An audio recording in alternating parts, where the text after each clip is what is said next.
زندگی کراچی میں گزری، آب و اجداد کی زندگی جیلم ویلی میں گزری، وہاں پہ سیاسی کس کو سپورٹ کرتے ہیں سیاست میں؟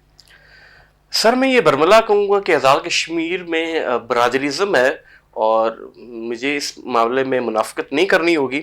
میں خود بھی برادریزم کو ہی سپورٹ کرتا ہوں. والد کے ایک ہی بیٹے تھے، اس لیے صحافت کرنا مشکل سمجھا اور کاروبار کی طرف آگے، یہ درست بات ہے؟ یہ 100% درست ہے کہ صحافت میں جس حد تک آپ کو، اگر آپ ٹرو جرنلزم کرنا چاہ رہے ہیں، یلو جرنلزم نہیں، تو آپ کو بہت ساری مشکلات دیکھنے کو ملتی ہیں. عوامی ایکشن کمیٹی کی عالیہ تحریک، اور کیا سمجھتے ہیں کہ ان فیوچر اس کے کیا سرکمسٹانسز ہوں گے عام انتخابات میں؟ عوامی ایکشن کمیٹی کی ابھی تک کی جو کارکردگی ہے وہ انتہائی متاثر کن ہے، اور سب سے بڑھ کر بات یہ ہے کہ عوام میں ان کی اس حد تک مقبولیت ہے کہ ان کی ایک کال پہ ریسنٹلی بھی آپ نے دیکھا کہ پورا کشمیر وہ جام کرنے کی پوزیشن میں ہے. پاکستان کے موجودہ سیاسی صورتحال، عوام کی پریشانیوں کو دیکھ کے اپنے سوشل ایکٹیوسٹ ہیں، کیا سمجھتے ہیں کہ یہ چیزیں کس طرح ٹھیک ہو سکتی ہیں؟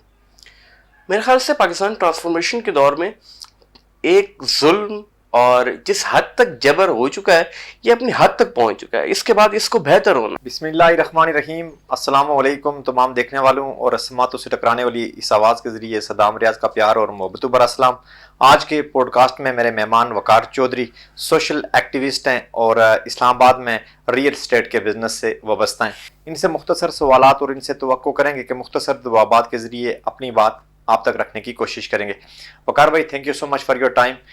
جرنلزم میں ڈگری کی، پھر کچھ عرصہ صحافت کی، صحافت کو چھوڑ کے ریئل اسٹیٹ، جو دو مختلف چیزیں، ریئل اسٹیٹ کی طرف کیسے آنا ہوا اور صحافت کو چھوڑا تو کیوں چھوڑا؟ فرسٹ آف آل میں آپ کا اور آپ کے ادارے کا مشکور ہوں کہ آپ نے ہمیں یہ پلیٹ فارم مہیا کیا کہ جہاں ہم اپنی بات آپ کے سامنے تک رکھ سکیں. فرسٹ آف آل تو یہ کہ I am the only son of my parents. تو جب ہم نے جرنلزم شروع کی تو اس کے بعد عمر کا ایک حصہ ایسا تھا کہ جہاں ہم نادانی میں کچھ ایسے کالم لکھے یا کچھ ایسی بات کر گئے جو کہ ہماری عمر کے اعتبار سے درست نہیں تھی. تو جب وہ شائع ہو گئی تو احباب نے اس پر نظر ثانی کی، تو مجھے بلایا گیا، اور گفتگو میں یہ اس نتیجے پر معاملہ پہنچا کہ مجھے جرنلزم نہیں کرنی چاہیے. جب فیملی تک یہ بات پہنچی تو ان نے بھی یہ کہا کہ آپ کو جرنلزم نہیں کرنی، باقی جو کچھ آپ کا دل کرتا ہے آپ کریں. تو گٹی میں شاید کاروبار تھا، تو پھر ہم نے کاروبار کرنے کی کوشش کی. والد کے ایک ہی بیٹے تھے، اس لیے صحافت کرنا مشکل سمجھا اور کاروبار کی طرف آگے، یہ درست بات ہے؟ یہ 100% درست ہے کہ صحافت میں جس حد تک آپ کو، اگر آپ ٹرو جرنلزم کرنا چاہ رہے ہیں، یلو جرنلزم نہیں، تو آپ کو بہت ساری مشکلات دیکھنے کو ملتی ہیں. اور میرے خیال سے مجھے اس کا برملا اظہار کر دینا چاہیے کہ شاید میں وہ تمام مشکلات برداشت کرنے کی سخت نہیں رکھتا تھا. کوئی اور بھائی ہوتا، یا دو بھائی اور ہوتے، یا دو تین بھائی ہوتے، تو پھر صحافت جاری رکھتے. شاید. تو پھر بزنس میں کیسے آنا ہوا اور کب آئے؟ چونکہ زندگی بسر کرنے کے لیے کچھ نہ کچھ کرنے کی ضرورت رہتی ہے، تو پھر دل میں تہیہ کیا کہ کیا کیا جائے. تو مزاج جو ہے وہ کاروبار کے متعلق تھا، اور اسلام آباد کے اندر سب سے پہلے ریل اسٹیٹ کے شعبے سے وابستہ رہے. اس کے بعد ہم نے ایک ریسٹورنٹ بنایا جس میں ہمیں فیلئر کا سامنا ہوا، اور بھی بہت سارے کام کاج کرنے کی کوشش کی، لیکن بالآخر جو ہے وہ ریل اسٹیٹ راس ہے. اور الحمدللہ اس وقت ہم کمپنی اون کرتے ہیں جس میں بہت سارے ہم پروجیکٹس کو ڈیل کر رہے ہیں، اور مارکیٹ میں ایک ریپوٹیبل کمپنی الحمدللہ. ریئل اسٹیٹ میں کتنا وقت گزر گیا اسلام آباد میں، اور ایکسپیرینس کیسا رہا؟ الحمدللہ مجھے 5 سال ہو گئے، اور ریئل اسٹیٹ میں جب میں شامل ہوا تو میں خالی ہاتھ ہی نہیں، زیرو ہی نہیں. بہت سے لوگ کہتے ہیں کہ زیرو سے سفر شروع کیا، میں نے بہت مائنس سے سفر شروع کیا تھا، لیکن ریئل اسٹیٹ کے شعبے نے میرے ساتھ وفا کی، اور دن بدن حالات بہتری کی جانب جاتے گئے. اور اس ریئل اسٹیٹ سے ہٹ کے میں نے جب کوئی بھی کاروبار کرنے کی کوشش کی ہے اور بہت سرمایہ لگانے کی بھی کوشش کی ہے، تو ہمیشہ مجھے ناکامی کا سامنا ہوا ہے. اور اب میں اس نتیجے پر پہنچا ہوں کہ ریئل اسٹیٹ ہی میرا اوڑھنا بچھونا رہنا چاہیے. تعلق آزاد کشمیر جیلم ویلی سے ہے، اور زندگی کا بیشتر حصہ کراچی میں گزرا. اب اسلام آباد میں بزنس کرتے ہیں. اسلام آباد میں ریئل اسٹیٹ کے بزنس میں کن کن مشکلات کا سامنا کرنا پڑا؟ اسلام آباد میں ریئل اسٹیٹ کی مارکیٹ بہت وسیع ہے، کیونکہ یہ شہر پاکستان کے بننے کے بہت بعد یہ شہر بنا ہے، اور یہاں پورے پاکستان سے دارالخلافہ ہونے کی وجہ سے لوگ ہجرت کر کے آتے ہیں. تو یہ شہر پھیل رہا ہے، یہاں اپرچونٹیز بہت زیادہ ہیں، but at the same time یہاں چیلنجز بھی بہت زیادہ ہیں. آپ کو اسلام آباد کی مارکیٹ میں بہت سارے فراڈ سے بچنا پڑتا ہے. بہت سارے آپ نے ڈیولپرز کے, مارکیٹنگ کمپنیز کے ان چکروں سے بچ کے آپ کو اپنے کلائنٹ کے لیے وہ ڈیل لے کے آنی پڑتی ہے کہ جس پر عمل پیرا ہو کے آپ اور آپ کا کلائنٹ جو ہے وہ پروفیٹیبل ہو سکے. بہت مختصر بتائیے گا کہ آپ کن کن سوسائٹیز میں کام کرتے ہیں اور ریئل اسٹیٹ کا کام کس طریقے سے کرتے ہیں اسلام آباد میں؟ ہم اس وقت اسلام آباد کی میجر ہاؤسنگ سوسائٹی جہاں نئی ڈیولپمنٹس ہو رہی ہیں, like Faisal Town phase 2, Park City Islamabad, جو کس کو میں یہ کہا کرتا ہوں کہ وہ راولپنڈی اسلام آباد نہیں بلکہ پاکستان کی سب سے خوبصورت ہاؤسنگ سوسائٹی ہے, اس کے فیز 1 اور فیز 2 میں ہم کام کر رہے ہیں. اور اس وقت ہماری اپنی بھی ایک ڈیولپمنٹ چل رہی ہے جو کہ مین کشمیر ہائی وے کی پرائم لوکیشن کے اوپر ہم ایک افورڈیبل ولاز کا پروجیکٹ کر رہے ہیں, جہاں ہماری یہ کاوش ہے کہ وہ طبقہ جو کہ کرایوں کی چکیوں میں پس رہا ہے ان کو ایک افورڈیبل پیمنٹ پلان کے ساتھ گھر بنا کر دیے جائیں, اور الحمدللہ وہاں ہمارا بڑا اچھا رسپانس آ رہا ہے. جب کراچی میں طالب علم تھے, اسٹڈیز مکمل کی, زندگی میں کیا خواہش تھی کہ میں کیا بنوں, کیا بننا چاہتے تھے؟ زندگی میں بچپن میں ہم یہ سوچا کرتے تھے کہ پائلٹ بنیں گے, اور جب بھی کچھ نہ بننے کی خدشہ ذہن میں آتا تو ہمیشہ یہ ایک معاملہ رہتا تھا کہ والد محترم سعودی عرب میں ہوتے ہیں, کچھ اگر نہ بھی کیا تو وہاں تو چلے ہی جائیں گے. لیکن جب جوانی کے دن آئے تو حالات یکسر فیملی کے مختلف تھے, تو دل سے جرنلزم جوائن کیا تھا, لیکن حالات و واقعات ہمیں کاروبار کی جانب لے گئے, اور مجھے لگتا ہے کہ میرا مزاج بھی ایسا ہے کہ میں آزاد پسند شہری ہوں, اور آزادی کے ساتھ میں کوئی بھی کام بآسانی کر سکتا ہوں. پاکستان کے موجودہ سیاسی صورتحال, عوام کی پریشانیوں کو دیکھ کے اپنے سوشل ایکٹیوسٹ ہیں, کیا سمجھتے ہیں کہ یہ چیزیں کس طرح ٹھیک ہو سکتی ہیں؟ میرے خیال سے پاکستان ٹرانسفارمیشن کے دور میں ایک ظلم اور جس حد تک جبر ہو چکا ہے یہ اپنی حد تک پہنچ چکا ہے, اس کے بعد اس کو بہتر ہونا ہے, اور انشاءاللہ ہم امید کرتے ہیں, ہم اپنے سامعین کو نا امیدی نہیں دلائیں گے کہ ہو سکتا ہے کہ آنے والے چند سال پاکستان کے لیے کچھ بہتر ثابت ہو جائیں, رب تعالیٰ کوئی معجزہ فرما دے. لیکن موجودہ صورتحال پاکستان کی پست ترین سطح پر ہے.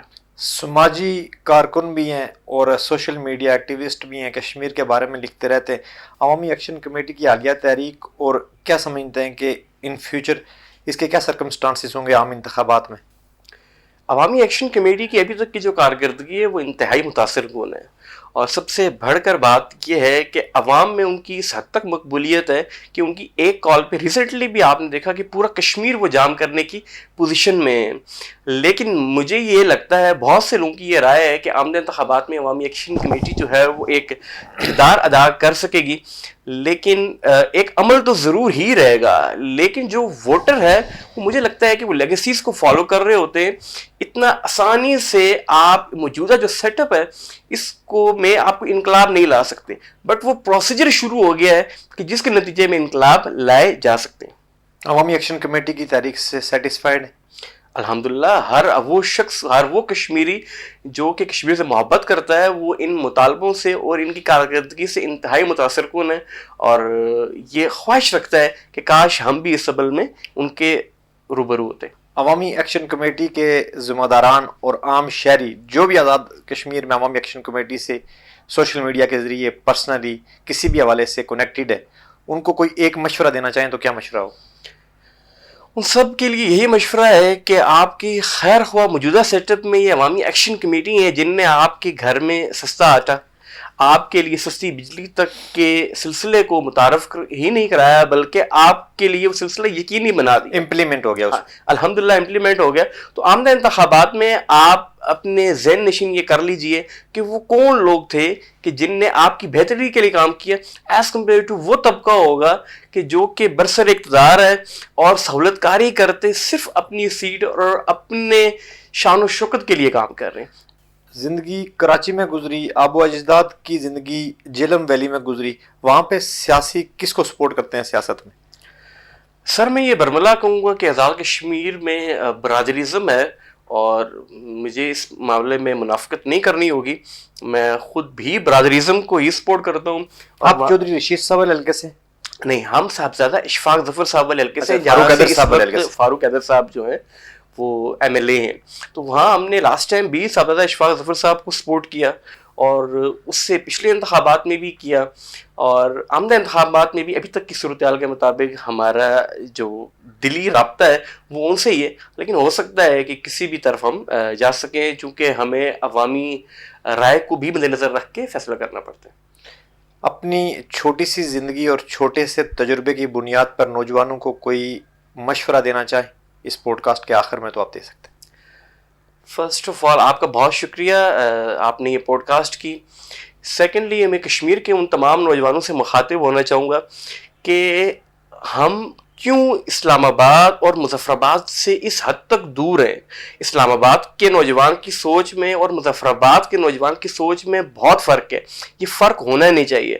اور دوسری بات یہ ہے کہ ہمارے کشمیر کے نوجوان جو ہیں وہ زیادہ تر مذہبی یا سیاسی ان چمچہ گیریوں میں، اس قسم کے معاملات میں لگے رہتے۔ آپ خود کے لیے کام کریں، اور مرد کو ویسے بھی ہمیشہ بغاوت اس پہ زیادہ اچھی لگتی ہے، نہ کہ آپ کسی بھی خوشامدی کی طرح جو ہے ان سیاسی لوگوں کے پیچھے پڑتے رہیں جن میں نہ آپ کا مستقبل رہے گا اور نہ ان کا بھی مستقبل محفوظ ہے۔ پروگرام کے آخر میں کوئی شعر سنانا چاہیں تو شعر سنا سکتے ہیں۔ جو آنا چاہو ہزار رستے، نہ آنا چاہو ازر لاکھوں، مزاج برہم طویل رستہ، برستی بارش خراب موسم۔ بہت شکریہ آپ۔ Thank you. آج کے پوڈ کاسٹ میں چودھری وقار کی گفتگو آپ نے سنی۔ آپ کو اس گفتگو کو کس اینگل سے دیکھتے ہیں؟ کمنٹ سیکشن میں آپ بھی تہذیب و تمدن کے دائرے میں رہتے ہوئے اپنی رائے کا اظہار ضرور کیجیے گا۔ زندگی نے وفا کی اور سانسوں نے ساتھ دیا، تو اگلے پوڈ کاسٹ میں پھر ملاقات ہوگی۔ نیک دعاؤں میں یاد رکھیے گا۔ اللہ نگہباں۔